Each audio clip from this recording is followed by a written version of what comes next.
Welcome back to A Home to Love. My name is Delina. Today we're in my kitchen and we're going to discuss what happens when you move into an older home and you don't have a formal pantry and you have to make a space for all that food that you have for your family. There's a few different ways of doing it. Today I'm going to show you how I just took my cabinets and turned that into my pantry and how I organized it so that it functions well. The house that we moved into a year and a half ago is an older home, and it had no formal pantry. It just had the row and rows of cabinets. And I thought, you know what, I'll be fine. I didn't get to see the house. My husband viewed the house and took a video call with me, and that's how I saw the house. So I didn't actually get to see it until we moved down here. When I thought, you know, fine, it's cabinets, I can make do.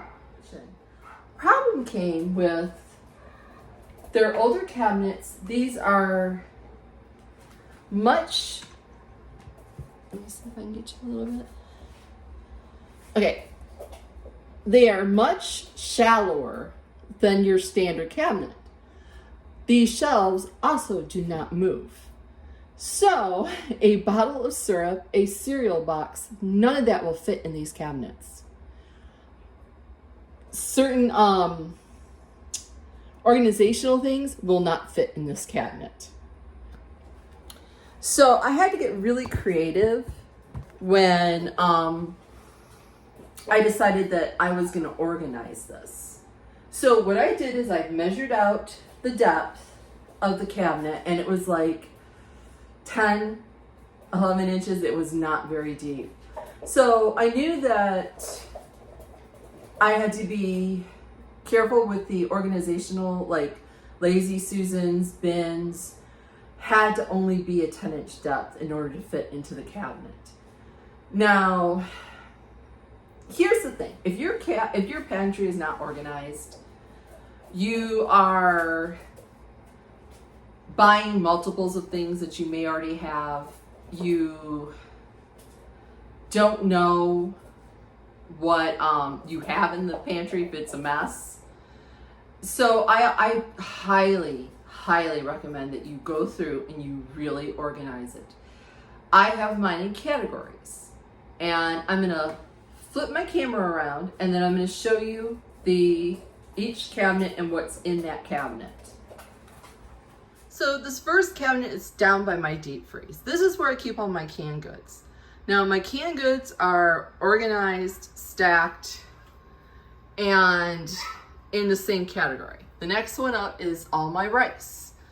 It's in these nice clear bins. I got at Ross, and they fit in there, and it keeps all the rice organized.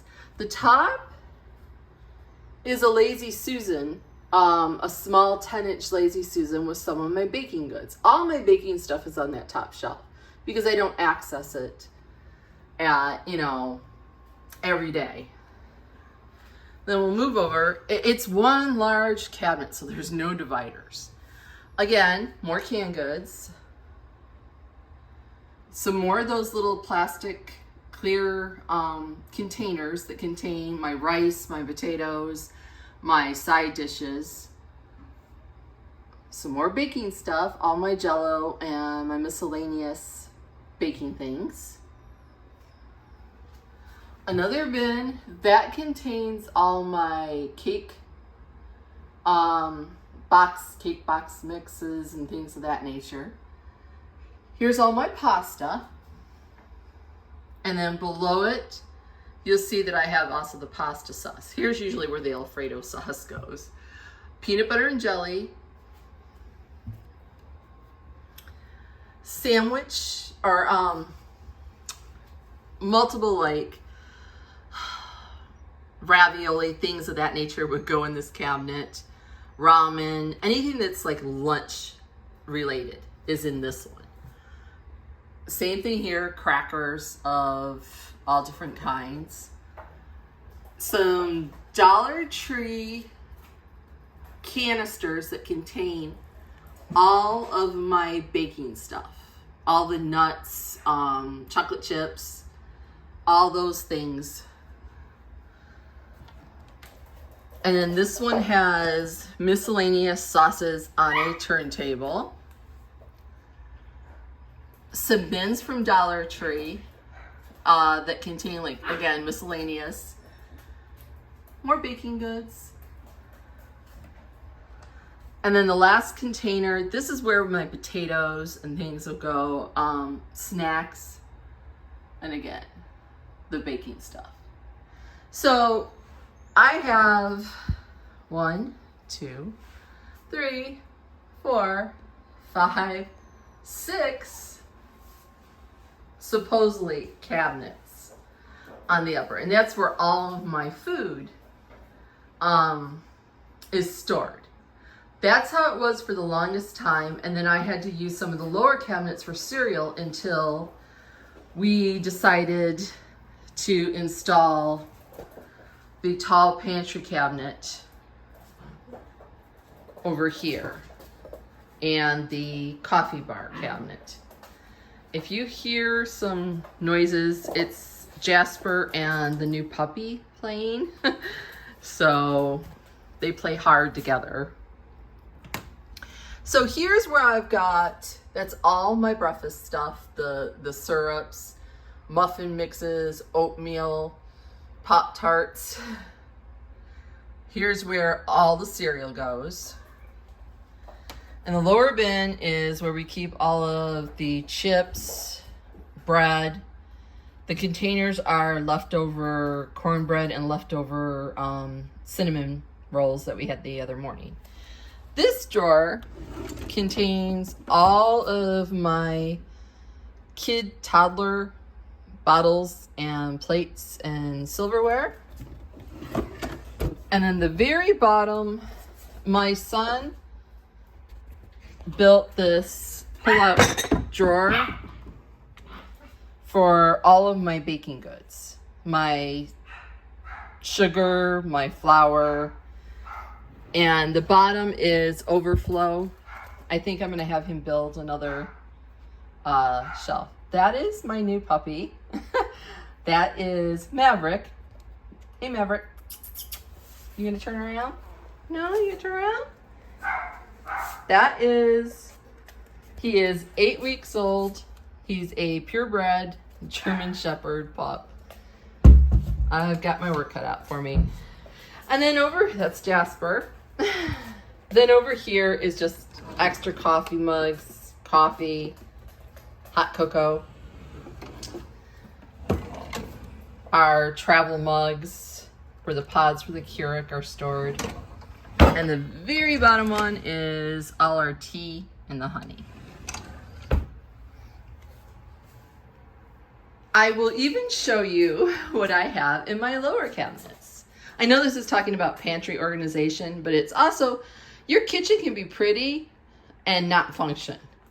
So I have all my aluminum foil, plastic wrap, sandwich bags, extra scoops. The freezer bags are in this one. All of my Tupperware is in that one. My garbage is in here.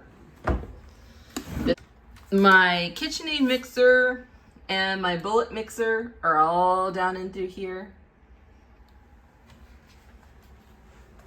Under the sink, I have all my cleaning supplies, the dishwasher, detergent,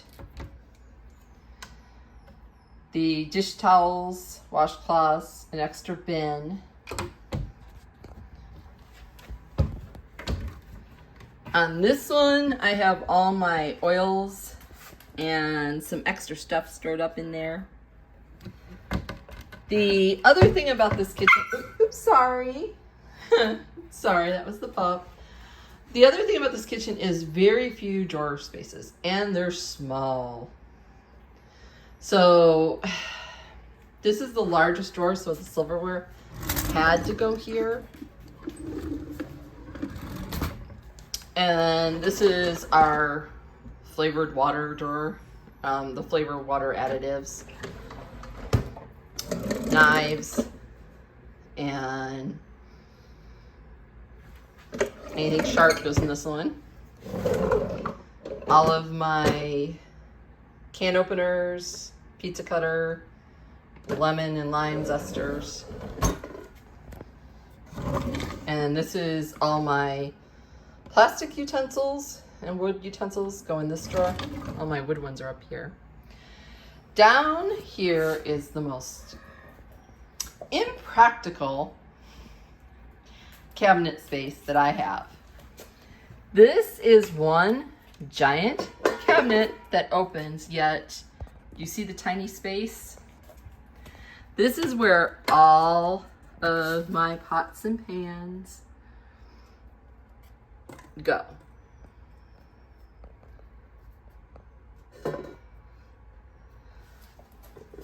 Next, very impractical space is this teeny tiny little cabinet.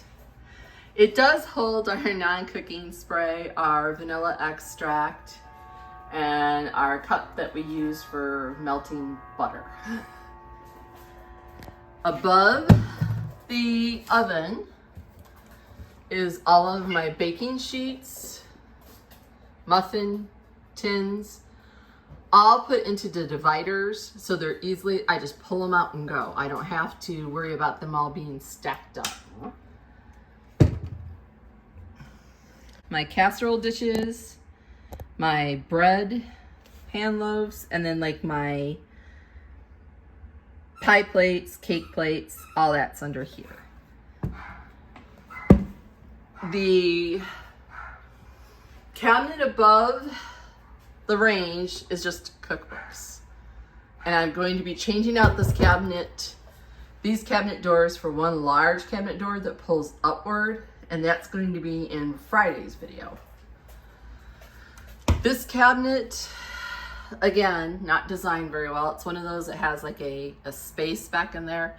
These are all my mixing bowls, my measuring cups, miscellaneous measuring cups, sugar containers, all in that one. And the last cabinet is the one by the sink.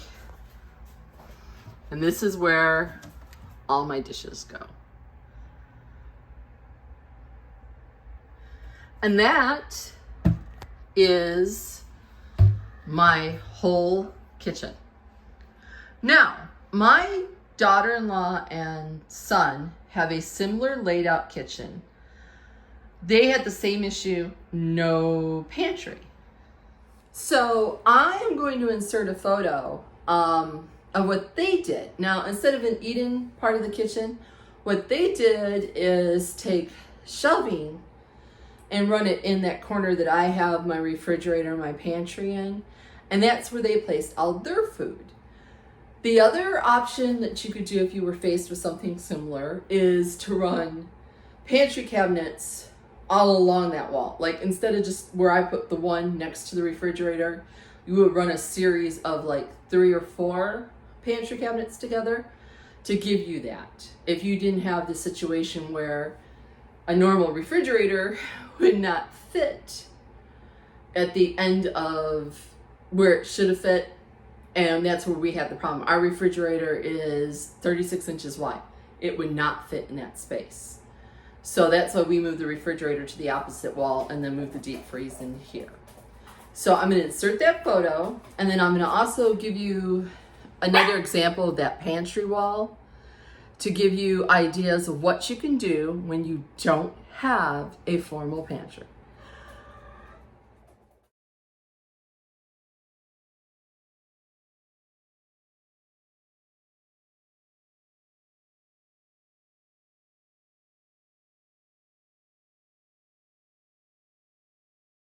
Well, that's it for today's video. Thank you for watching.